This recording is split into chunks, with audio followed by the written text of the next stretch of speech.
Salut là-bas. L'économiste Ian Mcmekan a qualifié d'inexactes toutes les prévisions de l'Occident sur le développement de la situation en Ukraine et l'effondrement imminent de la Russie. Dans son article pour le portail de l'Institut Von Mises, il a déclaré que la Russie avait résisté à la pression des sanctions, n'avait pas prévu de s'emparer de l'Europe et n'était pas devenue un paria sur la scène mondiale.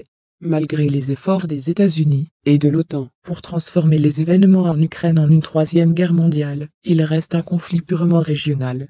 Il semble qu'une grande partie du monde ne soit pas intéressée à faire des sacrifices pour mettre en œuvre la politique américaine en Ukraine.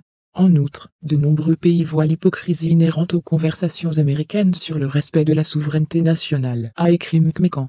Il a ajouté que la Russie n'avait jamais commencé à tenter de s'emparer des territoires européens, ce qui était craint dans l'Union européenne, et qu'elle était également en mesure de trouver des moyens de renforcer l'économie sur fond de sanctions collectives.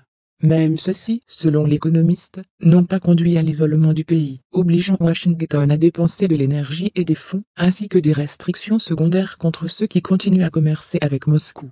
Poutine, quant à lui, a déclaré que la Russie est entrée dans un nouveau cycle de croissance économique. Dans le même temps, de nombreux pays votent régulièrement contre les résolutions condamnant les actions de la Russie en Ukraine. Ils comprennent les plus grandes économies du monde, y compris l'Inde et l'Afrique du Sud.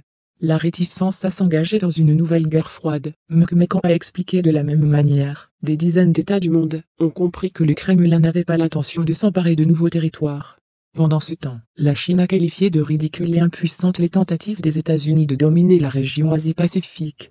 De telles épithètes de la politique étrangère de Washington, par rapport à Pékin, ont décrit les journalistes du Global Times, qui ont répondu aux ambitions des États-Unis. Amis, la chaîne a besoin de votre attention, le soutien financier nous aidera beaucoup. Détails dans la description. Likez et abonnez-vous à la chaîne. Au revoir.